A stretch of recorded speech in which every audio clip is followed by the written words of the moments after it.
जय हिंद। मैं नाम सुष्मिता ओझा क्रैक पीसेस में मैं आपका स्वागत करती हूँ। आज हम लोग देखेंगे बिहार की नदियां। तो चलिए देखते हैं। बिहार का जो उत्तरी हिस्सा है वो हिमालय की वजह से ऊंचा है, ठीक है, और जो पश्चिमी हिस्सा है वो छोटा नागपुर की वजह से ऊंचा है, जिस वजह से जो मध्य बिहार का हिस्सा है वहां पे ढलान देखी जाती है, जिस कारण सारी नदियों का पानी जाकर के गंगा नदी में मिलता है। गंगा नदी जो है वो बिहार को बीचों बीच से दो भागों में बांटती है, उत्तरी बिहार और दक्षिणी बिहार, ठीक है। गंगा के ऊपर वाले हिस्से को हम लोग उत्तरी बिहार कहते हैं और गंगा के नीचे वाले हिस्से को दक्षिणी बिहार कहते हैं। तो सबसे पहले आज हम लोग देखेंगे गंगा नदी। तो चलिए देखते हैं। गंगा नदी उत्तराखंड के गोमुख नामक स्थान से निकलती है। गंगा नदी चौसा के निकट बिहार के मैदानों में प्रवेश करती है तथा यह नदी बिहार के मैदानों को दो भागों में विभाजित करती है और बंगाल में प्रवेश करती है। गंगा नदी बिहार में लगभग 445 किलोमीटर बहती है। अगर आपसे पूछा जाएगा कि बिहार की मतलब गंगा नदी की कुल लंबाई बिहार में कितनी है, तो 445 किलोमीटर, ठीक है। उत्तरी दिशा से गंगा में बहन मिलने वाली जो प्रमुख नदियां वो कौन कौन सी है, तो चलिए देखते हैं। गंडक, बागमती, घग्गर, कमला, बूढ़ी गंडक, कोसी तथा महानंदा जो है, ये सारी जो नदियां हैं वो उत्तरी बिहार की हैं और ये उत्तर दिशा से बिहार मतलब गंगा में आकर के मिलती है। दक्षिण दिशा में कौन कौन सी नदियां दक्षिण दिशा से गंगा में मिलती है, तो चलिए उसे भी देख लेते हैं। सोन, पुनपुन, कर्मनाशा, क्यूल, चानन, फल्गु तथा हरोहर जो नदियां हैं ये दक्षिण दिशा से होते हुए गंगा में मिलती हैं। गंगा का ढलान छिछला एवं वर्षा के दिनों में अधिक जल संग्रह के कारण बिहार में हर वर्ष बाढ़ की समस्या उत्पन्न करता है, ठीक है। गंगा नदी जो है वो आगे चलकर झारखंड के साहेबगंज जिले में प्रवेश करती है और साहेबगंज से होते हुए ये पश्चिम बंगाल में प्रवेश करती है। पश्चिम बंगाल के बाद ये बांग्लादेश में जाती है। बांग्लादेश में इसका नाम पद्मा है।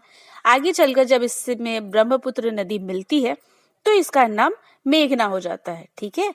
और उसके बाद ये बे ऑफ बंगाल यानी कि बंगाल की खाड़ी में समुद्र में मिल जाती है। अब हम लोग उत्तर बिहार की जो पहली नदी है यानी कि घग्गर नदी, चलिए उसे देखते हैं।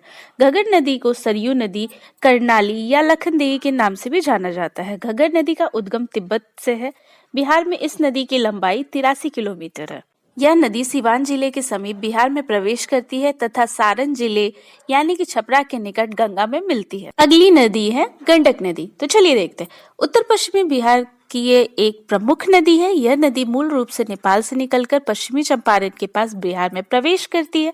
गंडक नदी पटना के पास सोनपुर में उत्तर की ओर से गंगा में मिल जाती है तथा यह त्रिवेणी नाम से भी जानी जाती है, यानी कि गंडक को त्रिवेणी भी कहा जाता है, ठीक है। गंगा नदी वैशाली जिला के हाजीपुर एवं सारण जिले के सोनपुर के बीचों बीच जाकर के ये गंगा में मिलती है, ठीक है। बिहार में इस नदी की कुल लंबाई 260 किलोमीटर है। पूरे वर्ष भर इसमें जल भरा रहता है, इसीलिए इसे सदा नीरा भी कहते हैं, ठीक है। गंडक नदी को कौन कौन सा नाम से जाना जाता है, त्रिवेणी नाम से भी जाना जाता है और दूसरा सदा नीरा यानी कि इसमें हमेशा जल भरा हुआ रहता है, ठीक है। अगली नदी है बूढ़ी गंडक नदी। तो चलिए देखते हैं। बूढ़ी गंडक नदी को सामान्य गंडक नदी का एक परित्यक्त धारा माना जाता है। बूढ़ी गंडक नदी की प्रमुख सहायक नदी है बागमती नदी, ठीक है। बूढ़ी गंडक नदी गंगा नदी की एक सहायक नदी है और इसे उत्तरी बिहार की सबसे लंबी नदी के रूप में माना जाता है। यह नदी चंपारण, मुजफ्फरपुर, दरभंगा और मुंगेर की उत्तर हिस्से में बहती हुई जाकर के गोगरी नामक स्थान में जाकर के गंगा में मिल जाती है, ठीक है। कौन सी नदी, तो बूढ़ी गंडक नदी। बूढ़ी गंडक नदी की सहायक नदी कौन कौन सी है, तो वो भी देख लेते हैं। उरई, बाणगंगा, हरहा, मसान, पंडई आदि जो है ये सब इस बूढ़ी गंडक नदी की सहायक नदियां हैं। अगली नदी है कोशी नदी, ठीक है। यह नदी नेपाल के गोसाई थान से निकलती हुई खगड़िया के समीप गंगा में जाकर के मिल जाती है। कोशी नदी को नेपाल में सप्तकोशी के नाम से भी जाना जाता है। यह नदी हिमालय की चोटियों से लाई हुई सिल्ट अपने मुहाने पर जमा करके बार बार अपने मार्ग को परिवर्तित करती है, ठीक है। इसीलिए ये बहुत ज्यादा फेमस है अपने मार्ग को बदलने के लिए, ठीक है। प्रायः इस नदी में प्रतिवर्ष भीषण बाढ़ के कारण इस नदी को बिहार का शोक भी कहा जाता है। आप में से ज्यादातर लोग जानते होंगे कि बिहार का शोक किस नदी को कहा जाता है, लेकिन फिर भी मेरा काम है बताना, तो याद रखिएगा कि बिहार का शोक कोशी नदी को कहा जाता है।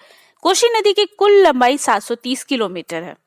अगली नदी है बागमती नदी। यह नदी नेपाल में हिमालय की महाभारत श्रेणी से निकलकर बिहार में प्रवेश करती है। इसकी कुल लंबाई है 394 किलोमीटर, ठीक है, ध्यान रखिएगा। अगली नदी है महानंदा नदी। यह नदी बिहार में मुख्यतः उत्तर पूर्वी बिहार को प्रभावित करती है। किशनगंज जिले के समीप यह बिहार में प्रवेश करती है। उत्तर बिहार के मैदानों की यह सबसे पूर्वी यानी कि सबसे पूर्वी नदी है, जो हिमालय से निकलने के बाद पूर्णिया एवं कटिहार जिले से होकर बहती हुई कटिहार के दक्षिण पूर्व में गंगा से जाकर के मिल जाती है। ठीक है, महानंदा नदी। अब हम लोग दक्षिण बिहार की नदियां देखेंगे। तो सबसे पहले हम लोग देखेंगे कर्मनाशा नदी। ठीक है, दक्षिण बिहार की है। तो चलिए देखते हैं। यह नदी विंध्याचल पर्वत श्रेणी की पहाड़ी से निकलकर चौसा के पास गंगा नदी में आकर मिल जाती है। यह बिहार एवं यूपी के बीच सीमा बनाती है।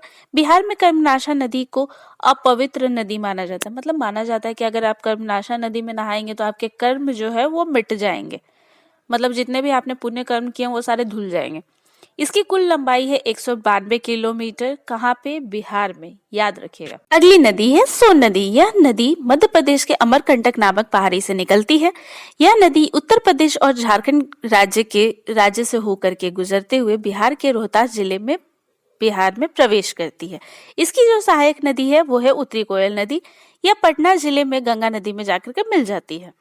अगली नदी है पुनपुन नदी। यह दक्षिण बिहार की दूसरी सर्वाधिक महत्वपूर्ण नदी है। यह चौराहा पहाड़ी से निकलने वाली एक मौसमी नदी है, जो बिहार के औरंगाबाद तथा अरवल से बहती हुए फतुआ के निकट जाकर गंगा नदी में मिल जाती है। अगली नदी है फल्गु नदी।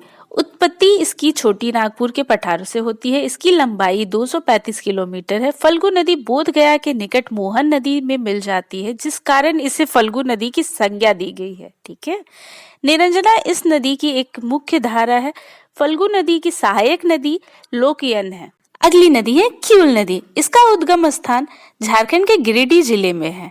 यह नदी बिहार के जमुई तथा लखीसराय जिले में बहती है। यह नदी लखीसराय जिले के सूर्यगढ़ के निकट गंगा में मिल जाती है। बिहार की नदियां आज समाप्त हो चुकी हैं। ठीक है, अगर आपको इससे रिलेटेड अगर कोई भी क्वेश्चन होता है तो आप कमेंट सेक्शन में लिख सकते हैं, लाइक कर सकते हैं वीडियो को, सब्सक्राइब कर सकते हैं मेरे चैनल को और मुझे सपोर्ट कर सकते हैं। Thank you.